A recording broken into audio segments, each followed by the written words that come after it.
I would like to start by quoting John from the New Testament in the Bible. In John chapter 8, verse 7, Jesus says, "He that is without sin among you, let him first cast a stone at her." Then in verse 15, Jesus says, "Ye judge after the flesh, I judge no man. And yet if I judge, my judgment is true." Jesus knows me, and Jesus understands me. I mourn with all of you who mourn my children and Tammy. Jesus Christ knows the truth of what happened here.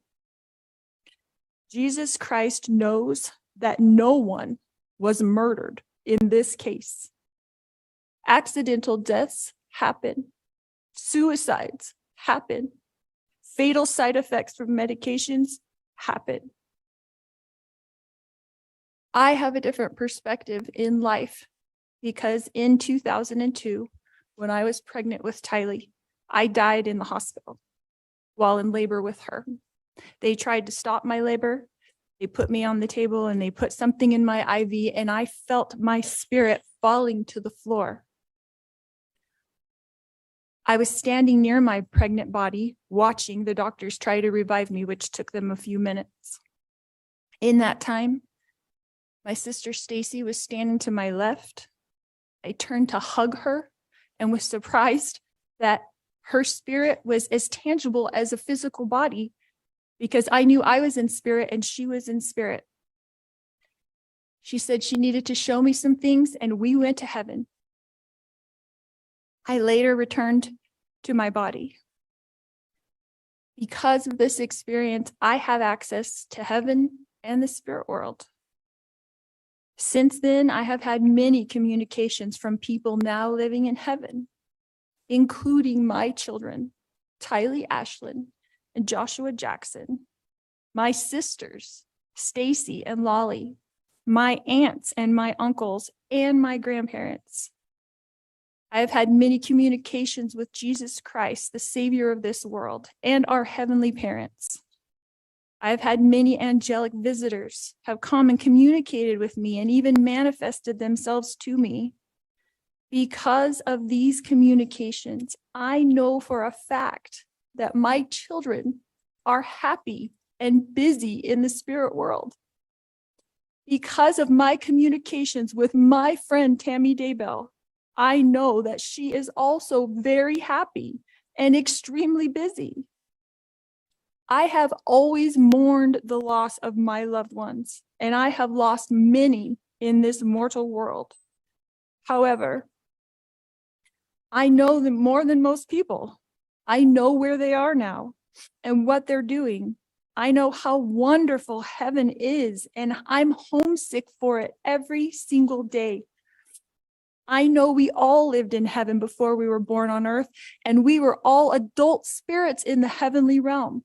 We chose to come to earth as mortals. Heaven is more wonderful than you can possibly imagine. I do not fear death, but I look forward to it. I did not want to return to my body when I was out of it. Even though my son Colby, who I adored more than anything, was only 6 years old at the time, and I was about to give birth to this new baby girl that I wanted so badly. I was a young mother, and you would think I wouldn't want to leave my children, but as I stood in heaven, I did not want to go back. I thought they would be fine without me because I was peaceful and I was happy and I was home. But then I was told by Jesus that I needed to go back and complete things that I had covenanted or promised to do before I was born. This caused me a lot of distress because I knew heaven was my real home, and I only wanted to be there. I was free from pain, emotional and physical. But then I was shown how I would help my children and others in the future. So ultimately, I did agree to go back to my body.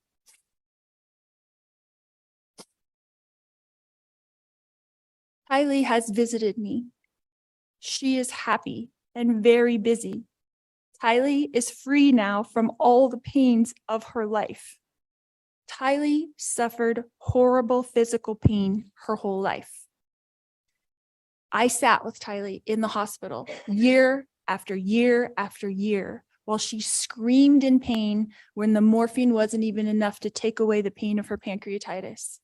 I sat there while she cried and I held back her hair while she threw up. And I am the only person on this earth who knows how much Tylee suffered in her life. She had pain every single day. She never felt good. Her body did not work right. And I don't know if that was from complications from me dying while she was being born or something else, but she had a very difficult life. She was sexually abused by her own biological father since she was 3 years old, and she was forced by family court to go visit him for 10 years against her will. I fought for her in court. I protected her. I tried to protect her with my whole life. I tried to protect her. I worried about her every single day. Tylee had to get her GED because she couldn't go to school every day because she never felt good. She felt sick. Nobody knows this because Tylee, like myself, tries to put on a good front, tries to be a happy person, tries to have hope in life, tries to know that she's here for a purpose and that she has an eternal purpose to be on this earth. But I never stopped worrying about her. One of the times that Tylee came to me as a spirit after she died, she commanded me and she said to me, "Stop worrying, Mom. We are fine." She knows how I worry and how I miss her. The first time JJ visited me after he passed away, he put his arm around me and he said to me, "You didn't do anything wrong, Mom. I love you. And I know you loved me every minute of my life." JJ, Joshua Jackson, was an adult spirit, and he was very, very tall when he put his arm around me. He is busy, he is engaged, he has jobs that he does there, and he is happy where he is. His life was short, but JJ's life was meaningful. JJ was a wonderful person and touched the lives of everyone, and I adored him every minute of his life. My eternal friend, Tammy Daybell, has visited me on several occasions. She came to bring me peace and comfort, and I know that she is extremely busy helping her family, especially her children and grandchildren, and I have a great love for Tammy.